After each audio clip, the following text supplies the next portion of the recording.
और वचन की सेविकाई में जाएंगे और वचन के लिए प्रार्थना करें। यहोवा परमेश्वर से कि आज का वचन हम जो भी पढ़ें सुने हमारे हृदय की दिल की पंक्तियों पर अंकित करना। पिता परमेश्वर जी, अपना सर झुकाएं और अपनी आंखें बंद करें।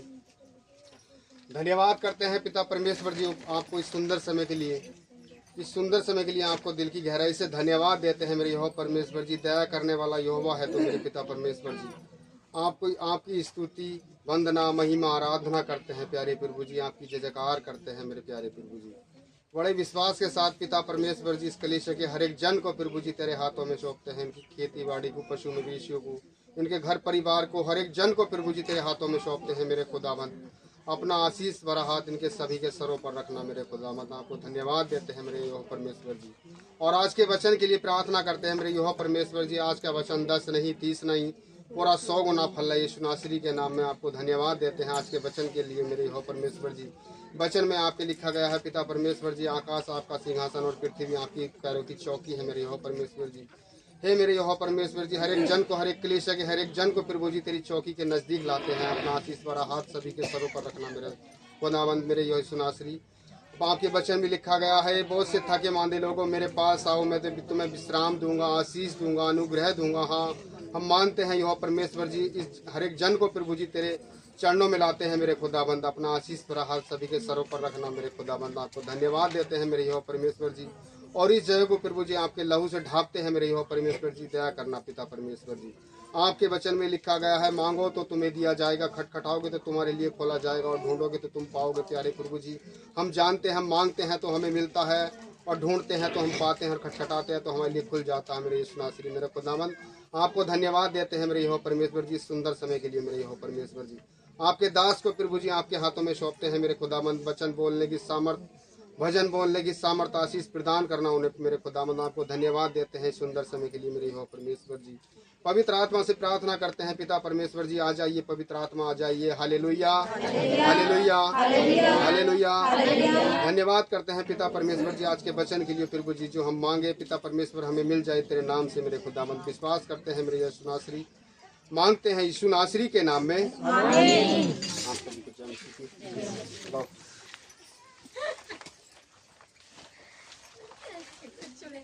हम लोग चुप हम लोग इस समय प्रभु के वचन में जाएंगे और मैं चाहूंगा कि हम सब लोग कंफर्टेबल होकर बैठे। Hallelujah hallelujah hallelujah hallelujah hallelujah. दूरी में बैठे, थोड़ा गर्मी है, और बिल्कुल स्वस्थ होके बैठे, कोई बात बीच में से नहीं होगी। बहुत जगह पड़ी, सीधे सीधे। Hallelujah hallelujah. आज तो बरसात की वजह से कई जगह पर बरसात हो रही है, इसलिए बहुत कम लोग आए हैं, इसलिए हम लोग फ्री होके बैठे थोड़ा सा। वचन बताएं। तो आज का जो वचन है वो हम सब के लिए बहुत ही सुंदर वचन है। मैंने पिछले 2 संडे पहले बताया था, बैठ जाइए आप लोग, बैठ जाइए सभी जन, बैठ जाइए। मैंने पिछले संडे बताया था कि आज्ञा को मानने से प्रभु की आशीष मिलती है। आज मैं बताऊंगा कि आज्ञा ना मानने से क्या होता है। हम लोग हमेशा अच्छी चीजों को ग्रहण करते हैं। व्यवस्था विवरण 28वां अध्याय 15वां वाक्य। हम लोग, एक आदत बन गई है हमारी कि हम लोग हमेशा अच्छी चीजें मिले, अच्छी चीजें मिले, और परमेश्वर हमें अच्छी चीजें देता भी है। देता है कि नहीं देता है? देता है। पवित्र ग्रंथ में लिखा है कि क्या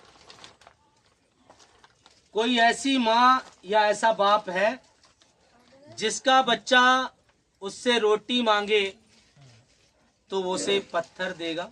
नहीं। कोई है? नहीं। अंडा मांगे तो उसे जो है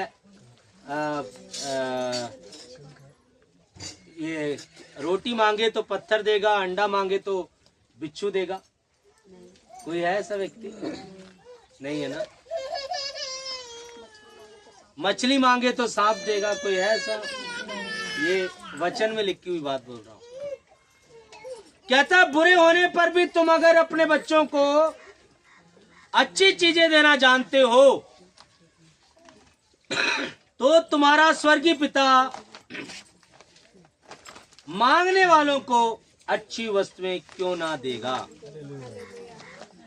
कौन है देने वाला? कौन है? परमेश्वर, स्वर्गीय पिता, हेवनली फादर, जो स्वर्ग में विराजमान है, जो स्वर्ग में विराजमान है, वो स्वर्गीय पिता अपने मांगने वालों को अच्छी चीजें क्यों नहीं देगा। हम सब चाहते हैं कि आज हम अच्छी चीजें पाके जाएं। कितने लोग चाहते हैं कि मैं हमेशा अच्छी चीजें पाऊं? Good, very good. हम सभी चाहते हैं। Hallelujah, hallelujah, hallelujah. हम अगर चाहते हैं कि अच्छी चीजें प्राप्त करें तो हमें भी अच्छा बनने की जरूरत है। कैसा बनने की?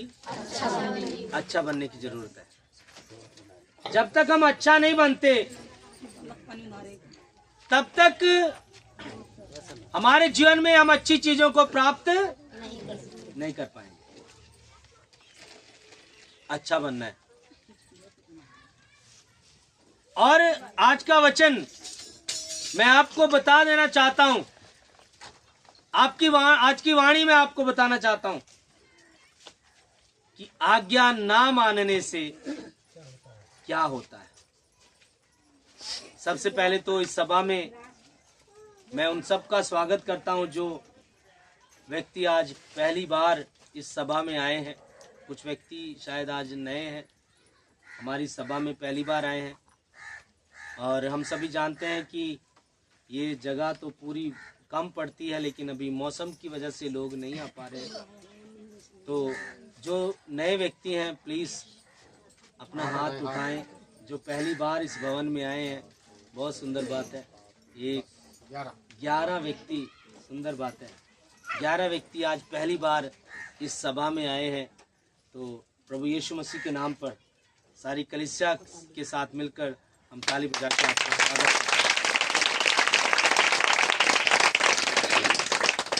आप अच्छी जगह पर आए हैं। मैं किसी की अवहेलना नहीं कर रहा, किसी को बुरा नहीं कह रहा हूं। जब इंसान परेशान होता है तो इधर उधर भटकता है, जादू टोने, तंत्र मंत्र, भक्तावल, ये सब करता है। लेकिन हमारे बीच में कुछ कई ऐसे व्यक्ति हैं जिन्होंने ये सब करके देख लिया और उनको कोई लाभ नहीं हुआ, उनको कोई किसी प्रकार की आशीष और बरकत नहीं मिली है। लेकिन जब वो प्रभु यीशु मसीह के चरणों में आए हैं, उनके जीवन बदल गए। Hallelujah, hallelujah, hallelujah, hallelujah. आज मैं आप लोगों को बता देना चाहता हूं, मैंने पिछली बार जो पढ़ा वो बताया था कि प्रभु की आज्ञा मानने से आशीष मिलती है। आशीष वचन एक बार मैं चाहता हूं कि उसको हम रिपीट करें ताकि हम सब लोग अच्छे से उसको समझ पाएं। एक बार उसको रिपीट करना, आत्मा बता रहे, एक बार रिपीट करें उसको। मैं पढ़ता, आपके ना बोलने से मैं पढ़ता, मुझे भी ऐसे एहसास हो रहा था। हालेलुया, एक बार पढ़ें उसको। Hallelujah, hallelujah. पिछले संडे पढ़ाया था सर जी ने? नहीं, तीसरा संडे। हाँ, उससे पिछले में तो शायद याद ही होगा सभी को थोड़ा सा। हालेलुया, यदि तू अपने परमेश्वर यहोवा की सब आज्ञाएं जो मैं आज तुझे सुनाता हूँ चौकसी से पूरी करने में चित्त लगाकर उसकी आज्ञा सुने तो वह तुझे पृथ्वी की सब जातियों में श्रेष्ठ करेगा। हालेलुया। फिर अपने परमेश्वर यहोवा की सुनने के कारण ये आशीर्वाद तुझ पर पूरे होंगे। धन्य हो तू नगर में, धन्य हो तू खेत में, धन्य हो तेरी संतान और तेरी भूमि की उपज, और गाय और भेड़ बकरी आदि पशुओं के बच्चे, धन्य हो तेरी टोकरी और तेरी कटोती, धन्य हो तू भीतर आते समय और धन्य हो तू बाहर जाते समय। हालेलुया। वचन पढ़े और सुने जाने पर परमेश्वर सभी को आशीष दे। यहाँ पर जो आज वचन पढ़ा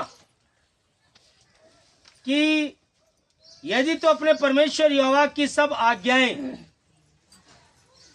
जो मैं आज तुझे देने वाला हूं उसको सुने, चौकसी से पूरा करने के लिए चित्त लगाकर उसको ध्यान से सुने, चौकसी से, तो ये सब वरदान तुझे मिलेंगे। हालेलुया। और वो वरदान क्या क्या मिलेंगे, इसमें सुंदर बात सुंदर तरीके से बताई गई है। कहता है फिर अपना परमेश्वर यहोवा की सुनने के कारण, किसके कारण? सुनने के कारण। सुनने के कारण। हमें सुनने वाले व्यक्ति बनना है। कैसे व्यक्ति बनना है? सुनने वाले। किसकी? परमेश्वर की। कई बार हम सुनते हैं, उल्टी सीधी बातें सुनते हैं और उस पर चलना शुरू कर देते हैं। हमें उल्टी सीधी बातें नहीं सुननी है। किसकी बातें सुननी है? परमेश्वर की। परमेश्वर की बातें हमें सुननी है। परमेश्वर के वचन को हमें सुनना है। Hallelujah, hallelujah. और कहता है इस कारण तुझे आशीषें मिलेंगी। क्या मिलेंगी? आशीषें मिलेंगी। कहता है धन्य हो तू नगर में, जिस नगर में तू रहता है उस नगर में तुझे आशीष मिलेगी। तुझे भटकना नहीं पड़ेगा, तुझे दर बदर की ठोकरें खानी नहीं पड़ेगी। वहीं पर प्रभु तुझे आशीषित करेगा, वहीं पर तुझे प्रभु अनुग्रहित करेगा, अभिषेक करेगा। वहीं पर प्रभु तेरा अभिषेक से जीवन को भर देगा। हालेलुया। और कहता है धन्य हो तू खेत में। अगर तू खेत में भी जाता है तो वहां पर भी तू आशीष को प्राप्त करेगा। हालेलुया। वहां पर भी तुझे आशीष और बरकत मिलेगी। और कहता है, लिखा है धन्य हो तेरी संतान, तेरी संतान को भी आशीष मिलेगी। हालेलुया। प्रभु एक संदेश दिखा रहा है।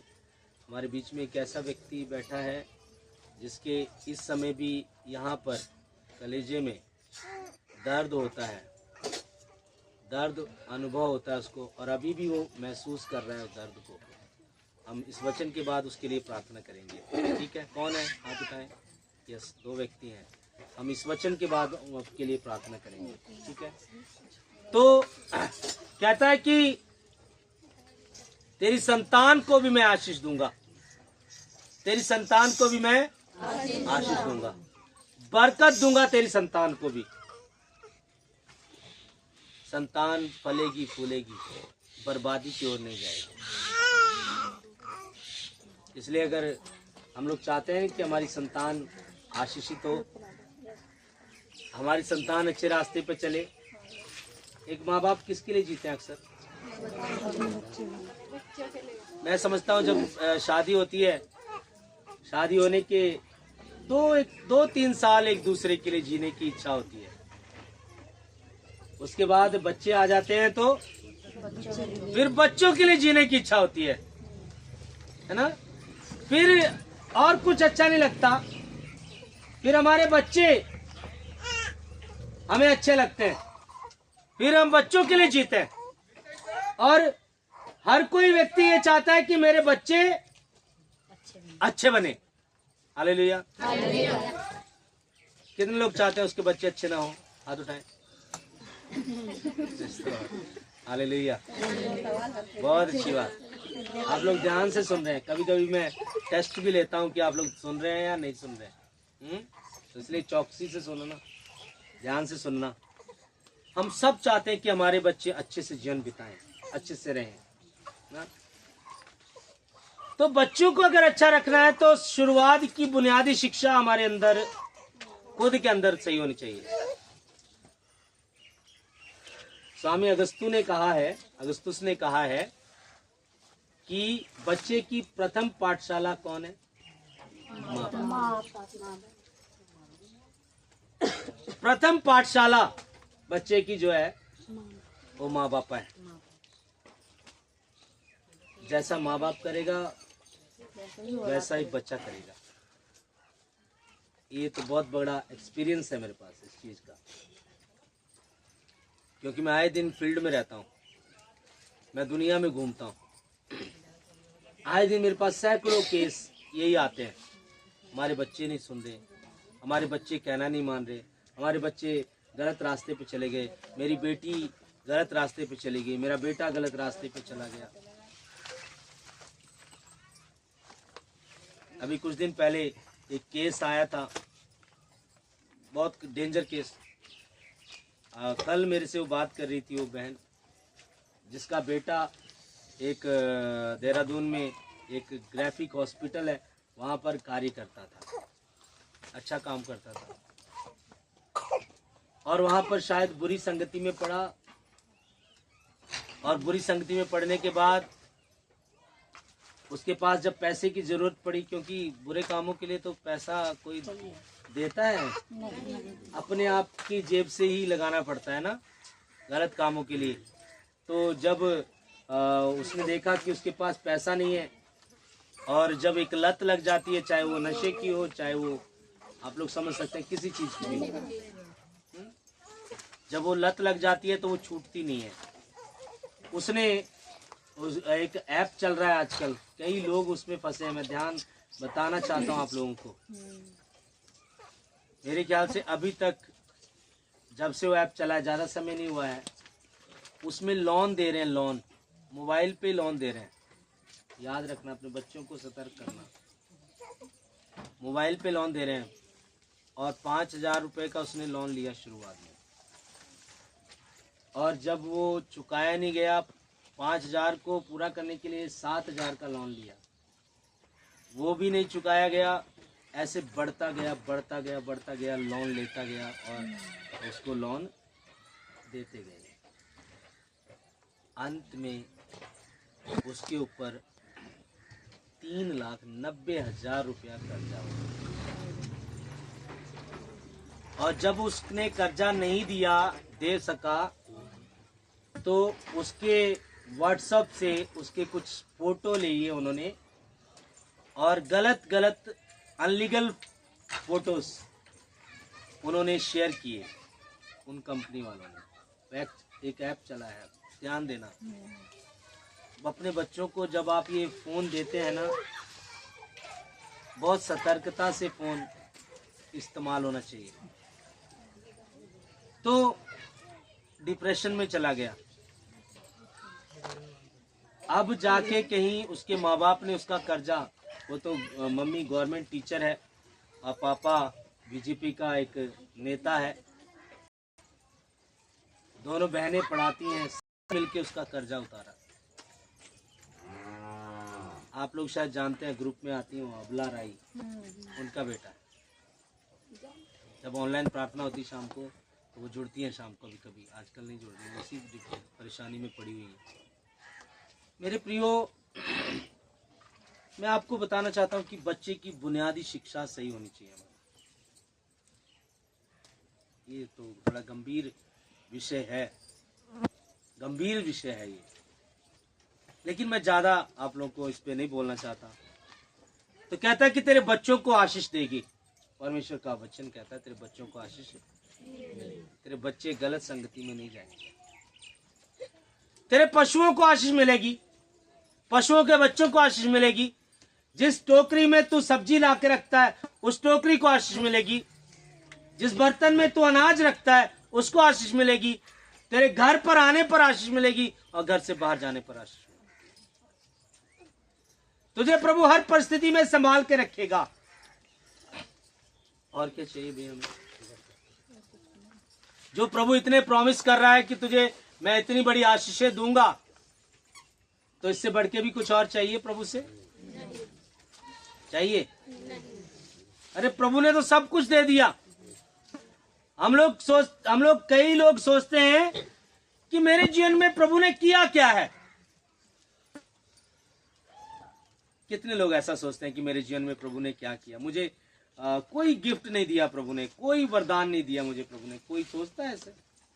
अभी शायद बताएंगे नहीं, लेकिन सोचते होंगे कभी कभी कि मेरे को तो प्रभु ने कोई वरदान दिया नहीं है ना। लोग इतने अच्छे से रहते हैं, मैं तो सही से रहता हूँ, मैं तो बीमार रहता हूँ, मैं तो परेशान रहता हूँ, तो प्रभु ने छोड़ दिया है, मुझे तो प्रभु ने त्याग दिया है। मेरे प्यारे भाई बहनों, जिस दिन प्रभु ने आपको छोड़ दिया ना,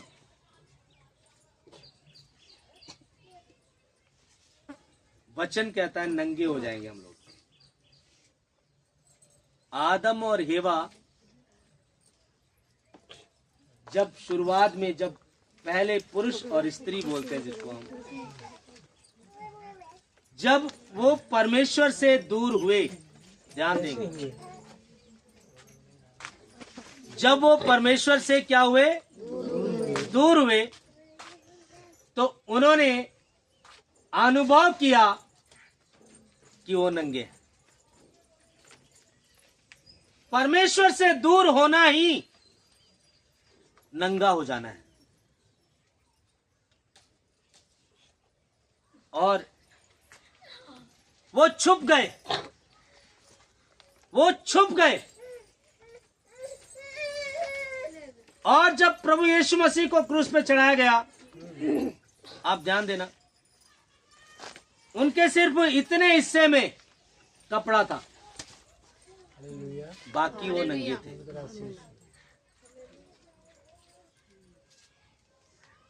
और उन्होंने भी महसूस किया कि परमेश्वर ने मुझे छोड़ दिया। एक शब्द बोला था क्रूस पे यीशु मसीह ने, एलोही एलोही लामा सबक्तानी, जिसका मतलब है मेरे पिता तूने मुझे क्यों छोड़ दिया। प्यारे बहनों, यीशु भी नंगे हो गए थे, यीशु के शरीर के वस्त्र उतार दिए गए थे। इसलिए साइंटिस्ट, बाइबल के जो वैज्ञानिक हैं, वो कहते हैं कि पिता ने उनको भी थोड़ी देर के लिए छोड़ दिया। पाप लिए थे उन्होंने कंधों पे, लोगों के पाप लिए थे, तो पापी के लिए, पापी को प्रभु छोड़ देता है, कहते हैं वचन में। लेकिन प्रभु यीशु मसीह पापियों को छोड़ता नहीं। इसलिए प्यारे बहन, जब हम पाप में गिरते हैं ना, हम नंगे हो जाते हैं। मैं बता रहा हूं, भले हम शरीर पे वस्त्र पहन के रखते हैं, लेकिन आध्यात्मिकता में, आत्मिकता में हम नंगे हो जाते हैं। कुछ नहीं रहता हमारे पास। इसलिए मैं आपसे कहना चाहता हूं, जब आप प्रभु के दरबार में आ ही गए हैं, आपने प्रभु को स्वीकार किया है, मैं ये नहीं कह रहा ईसाई बन जाओ, नहीं बनना। ईसाई बनाते ही नहीं हम लोग ईसाई किसी को, या ईसाई बनने से कोई लाभ होता ही नहीं। ईसाई कोई मशीन नहीं है हमारे पास कि हम इधर से डालेंगे, एक हिंदू को इधर से डालेंगे मशीन में और उधर से ईसाई बन के निकल आएगा। कोई मशीन है मेरे पास? तो ये टूटा छप्पर है। कोई मशीन नहीं है हमारे पास किसी को ईसाई बनाने के लिए। यहां पर बनाया जाता है तो सही बनाया जाता है, सही रास्ता दिखाया जाता है, सही बात बताई जाती है। और अगर उस सही बात को, सही रास्ते को आप अपनाएंगे तो आपकी जीवन खुशियों से भर जाएंगे। तो ये तो मैंने बताया कि आज्ञा मानने से आशीष मिलेगी, लेकिन आज्ञा ना मानने से क्या होगा, वो 15वें वाक्य में लिखा हुआ है। उसको बड़े ध्यान से हम लोग सुनेंगे। Hallelujah, hallelujah, hallelujah. आज्ञा उल्लंघन करने के दुष्ट परिणाम। हालेलुया। परंतु यदि तू अपने परमेश्वर यहोवा की बात न सुने और उसकी सारी आज्ञाओं और विधियों के पालने में जो मैं आज सुनाता हूँ चौकसी नहीं करेगा तो ये सब साफ तुझ पर आ पड़ेंगे। यदि तो अपने परमेश्वर यहोवा की आज्ञाओं को और उसके विधियों के पालने में जो मैं आज तुझे सुनाता हूँ चौकसी नहीं करेगा तो ये सब श्राप तुझ पर आ पड़ेंगे। हालेलुया। एक बार और उसको रिपीट कर रहे हैं, ध्यान से सुनना, ध्यान से सुनना सब प्लीज, एक बार और पढ़े उसको शुरुआत। परंतु यदि तू अपने परमेश्वर यहोवा की बात न सुने और उसकी सारी आज्ञाओं और विधियों के पालने में जो मैं आज सुनाता हूँ चौकसी नहीं करेगा तो ये सब साफ तुझ पर आ पड़ेंगे। देखो कह रहा है उसकी आज्ञा ना मानने से क्या पड़ेगा हमारे ऊपर? श्राप। जो आपके पास सो रहा है उसको हिला के बोलिए जय यीशु की। जय यीशु की। जो आपके पास सो रहा है, हालेलुया। हालेलुया। सोना नहीं है, हालेलुया। हमें वचन के समय सोना नहीं है, क्योंकि शैतान आएगा और वो मुलायम तकिया, उतना मुलायम तकिया हमारे पास भी नहीं है घरों में जितना उसके पास है। आएगा बोलेगा सो जा बेटा, इसलिए सतर्क रहना। कह रहे कि अगर तू उसकी आज्ञाओं को, उसकी विधियों को मानने के लिए सतर्क ना रहे, चौकस ना रहे, तो तुझ पर ये सब श्राप पड़ेंगे। श्राप, अभिशाप, लानत बोलते हैं ना जिसको, लानत, वो श्राप पड़ेंगे। Hallelujah, hallelujah. वो श्राप क्या है? एक एक करके पड़ेंगे। अर्थात श्रापित हो तू नगर में। श्रापित होगा तू नगर में। कहाँ श्रापित होगा? जिस नगर में तू रह रहा है उस नगर में तू श्रापित हो जाएगा। और प्यारे भाई बहनों, हम श्रापित भी हो सकते हैं। ये हमारे हाथ में है दोनों चीजें, ये दोनों चीजें हमारे हाथ में, एक तरफ जीवन और एक तरफ मृत्यु। ये चॉइस मेरी है कि मैं इस जीवन को अपनाऊं या मृत्यु को अपनाऊं। परमेश्वर ने मुझे और आपको आजाद छोड़ रखा है। कभी परमेश्वर ने मुझे और आपको बॉन्ड किया किसी के लिए कि आकर मुझे मानो? नहीं किया बॉन्ड? किसी को बॉन्ड नहीं किया कभी। और एक चीज, कभी आपको जाकर किसी पास्टर ने कहा कि आप भैया मसीह को मानो या उसी की ईसाई बन जाओ? किसी ने कहा? आज यहाँ तक आने के लिए भी क्या आप लोगों को यहाँ पर स्पेशल इनवाइट किया जाता है? कौन बुलाता है? और कई लोगों के माध्यम से बुलाता है। आज सुबह ही हमारे बीच में एक नई फैमिली आई है ना, और कुछ लोग नए इधर यहाँ से भी आए हैं, कुछ लोग नए व्यक्ति आए। मैंने तो नहीं बोला था आपको फोन करके हेलो आइएगा प्रार्थना में, मेरे पास तो नंबर भी नहीं है आपका, लेकिन आपको किसी ने बताया शायद ना, आपको भी किसी ने बताया होगा, तभी आप लोग आए यहाँ पर। आपको मैंने तो नहीं बोला कि भैया आइएगा प्रार्थना में, नहीं बोला। भले ही किसी रिलेशन में से किसी ने बोला, लेकिन उसमें से ईश्वर होके बोला है। उसमें से कौन होके बोला है? ईश्वर होके बोला है, प्रभु यीशु होके बोला है। इसलिए प्यारे भाई बहनों, हम शापित भी हो सकते हैं और उस गांव के लिए अभिषिक्त भी हो सकते हैं। ये दोनों चीजें हमारे हाथ में। उस गांव के लिए उद्धार का कारण भी हम बन सकते हैं और पाप का कारण भी हम बन सकते हैं। तो हमें क्या बनना है? पाप का कारण बनना है या उद्धार का कारण बनना है? हमारे द्वारा किसी का जीवन बदल जाए। अगर हमें उद्धार का कारण बनना है तो अपने जीवन को हमें सबसे पहले खुद चेंज करना पड़ेगा। केकड़े को देखा है किसी ने? केकड़े को अभी नहीं देखा तो अभी बरसात शुरू हो गई है, अभी देख लेना। केकड़ा जो है कैसे चलता है? वो कैसे चलता है? केकड़े को कभी आपने देखा हो तो उसके पैर जो है वो तिरछा चलता है। उसका आंखें किधर होती हैं? चलना साइड में को होता है। और वही केकड़ा आके बोले अपने बच्चे से, बच्चे सीधे चल सीधे चल, तो बच्चा उसका सीधा चलेगा? जब वो केकड़े का जो बाप है वही टेढ़ा चल रहा है तो केकड़े का बच्चा कहां सीधा चलेगा? मेरे प्रियो, मेरे और आपके जीवन को सबसे पहले सुधारना है।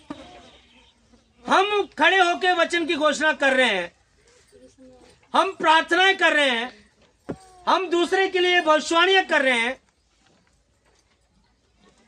और हमारा जीवन बुरा है। हमारे जीवन में पाप है, हमारे जीवन में हमारे मुंह से एक एक शब्द में गाली निकलती है, हमारे मुंह से एक एक शब्द में बुराई निकलती है। हमें शाम होते पेट में कीड़े कुड़मुड़ाने लगते हैं। ये चाहिए? हमारे जीवन को हम बेकार दूसरों के सामने पेश कर रहे हैं तो प्यारे भाई बहनों, फिर हम बदनामी प्रभु की कर रहे हैं, सच्चे भक्त नहीं।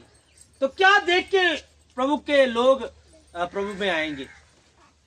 पहले अपने आप को सुधारना।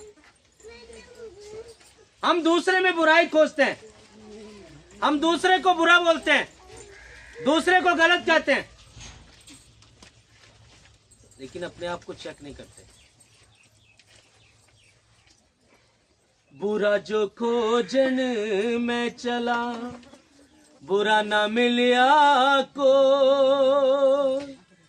जो मन खो जाया अपना, मुझसे बुरा ना को। हम बुरा खोजते हैं, हम बुरा खोजते रहते हैं, लेकिन जो मन अपना खोजा हम पाते हैं कि मुझसे बुरा कोई व्यक्ति नहीं है। इसलिए कहता है तू नगर में श्रापित होगा। आगे पढ़े। Hallelujah, hallelujah. अर्थात शापित हो तू नगर में, शापित हो तू खेत में, श्रापित हो तेरी टोकरी और तेरी कटौती, श्रापित हो तेरी संतान और तेरी भूमि की उपज, और गाय और भेड़ बकरियां के बच्चे। श्रापित हो तू भीतर आते समय और श्रापित हो तू बाहर जाते। हालेलुया। यहाँ पर प्रभु कह रहा है, अगर तू अपने परमेश्वर की वाणी को नहीं सुनेगा और उस पे नहीं चलेगा तो तेरी हर चीज श्रापित होगी, श्राप मिलेगा। और परमेश्वर का श्राप इंसान सहन नहीं कर पाता। इंसान ने श्राप दिया तो कोई बात नहीं, चलेगा, बट प्रभु ने श्राप दिया तो वो नहीं चलेगा। इसलिए उसके श्राप के पात्र ना बने, उसकी कृपाओं के पात्र बने। काय के पात्र? कृपा पात्र का मतलब क्या होता है?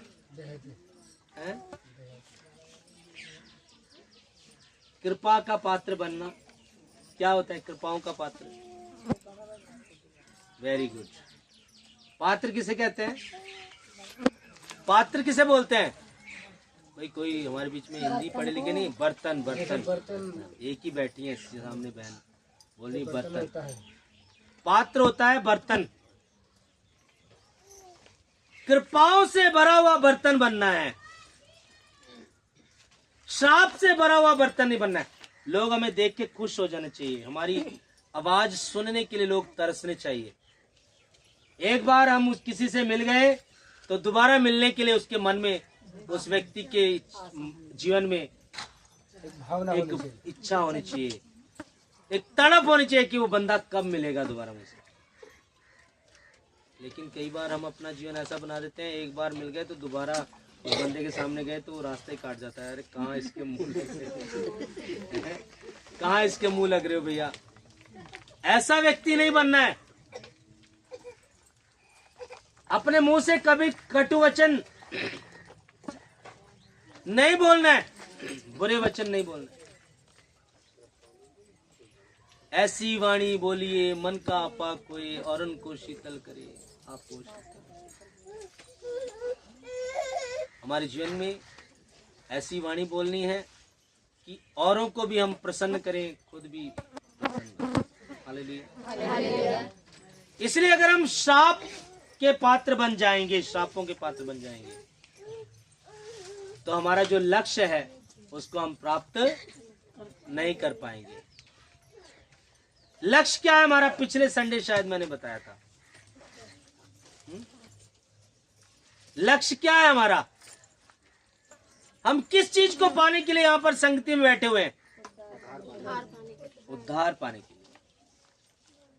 उद्धार मिलेगा तो हमें कौन सी जगह मिलेगी? क्या मिलेगा? जोर से बोलो। स्वर्ग मिलेगा। और उद्धार नहीं हुआ तो क्या मिलेगा? नर्क मिलेगा। और नर्क में क्या है? आग है। नर्क में जलन है, दुख है, पीड़ाएं हैं। और नर्क में जाने से कोई लाभ नहीं। फिर अनंत काल के लिए हमारी आत्मा वहां पर जलती रहेगी। और स्वर्ग में जाएंगे तो बरकतें और आशीषें मिलेंगी। स्वर्ग में प्रेम है और नर्क में प्रेम नहीं है। एक छोटी सी घटना बता के मैं आपको फिर आगे हम प्रार्थना को बढ़ाएंगे। मैंने कई बार बताई भी है, जहां प्रेम है वहां स्वर्ग है। आप लोग यहाँ पर आए हैं आज प्रार्थना में, एक दूसरे के साथ बैठ के बातचीत करते हैं, प्रार्थना करते हैं, एक दूसरे के साथ बैठ के हम लोग भक्ति करते हैं तो अच्छा लगता है। अच्छा लगता है कि नहीं लगता? उसके बाद हम लोग सब मिलके भोजन करते हैं ना, प्रार्थना के बाद। कैसा लगता है? अच्छा लगता है कि नहीं लगता? अच्छा लगता है। यहाँ पर हम लोग प्रेम में हैं तो सोच लीजिए स्वर्ग में है। जहां प्रेम नहीं है वहां नर्क है। जहां प्रेम नहीं है वहां नर्क है। तो क्या हुआ, एक बार स्वर्ग में और नर्क में दोनों जगह खीर बनी थी। खीर, ध्यान देना। और कंडीशन ये थी खीर खाने की कि कहा गया कि पेट भर के खीर खा सकते हो, लेकिन ये हाथ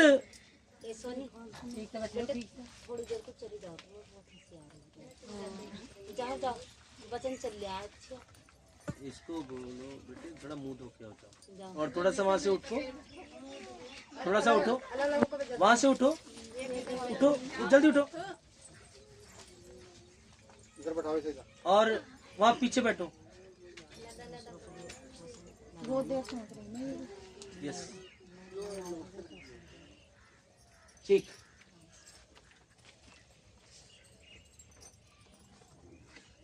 कंडीशन ये थी कि हाथ मोड़ना नहीं है। खीर खाने के लिए। और हाँ, खीर खाने के लिए हाथ मोड़ना नहीं है। तो कैसे खाएंगे? और हुआ क्या कि खीर रख दी गई, बड़े टेबल पे खीर रख दी गई, और जो है खाने की बारी शुरू हुई।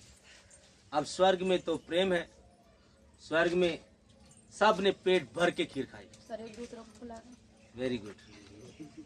आगे तो ये तो ना हाथ में उन्होंने हाथ नहीं मोड़ा।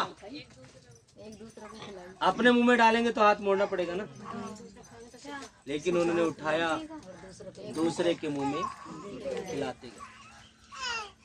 और नर्क में चल रहे हैं डंडे, चल रही है लड़ाई। खीर रखी है ऐसी की वैसी, नरक में वो खीर कोई नहीं खा पाया। मेरे प्रियो, ये स्वर्ग और नरक का अंतर बताया मैंने आपको। स्वर्ग में प्रेम है और जहां प्रेम है वहीं स्वर्ग है। हमारे घरों में भी देख लीजिए, आप लोग परिवारों में भी देख लीजिए, जहां प्रेम है वहां पर स्वर्ग जैसा एहसास होता है, और जहां पर दिन रात कुड़कुड़बाजी होती है वहां पर क्या होता है, नर्क जैसा एहसास होता है। तो मैं अंत की बात एक आपको बताने चाहता हूं, आपस में प्रेम करें। और रही बात हमारे शारीरिक तंदुरुस्ती की, जब हम प्रभु यीशु मसीह की शरण में आ जाएंगे तो हमारे विश्वास को देख के हमारे जीवन के जो बड़े बड़े रोग हैं, जो बड़ी बड़ी परेशानियां हैं, प्रभु उनको भी हमारे जीवन से दूर कर देगा। और यहाँ पर होती है, यीशु में विश्वास करने से वो परेशानियां दूर। तो प्रभु इन वचनों के द्वारा आशीष दे। अभी समय है गवाही का। जो लोग भी अपनी गवाही देना चाहते हैं, आपके जीवन में जो कार्य प्रभु ने किया, चाहे वो छोटी गवाही हो चाहे वो बड़ी गवाही हो, जो भी आप अपनी गवाही देना चाहते हैं, प्लीज आप अपनी गवाही दें। उसके बाद हम लोग चंगाई की प्रार्थना करें।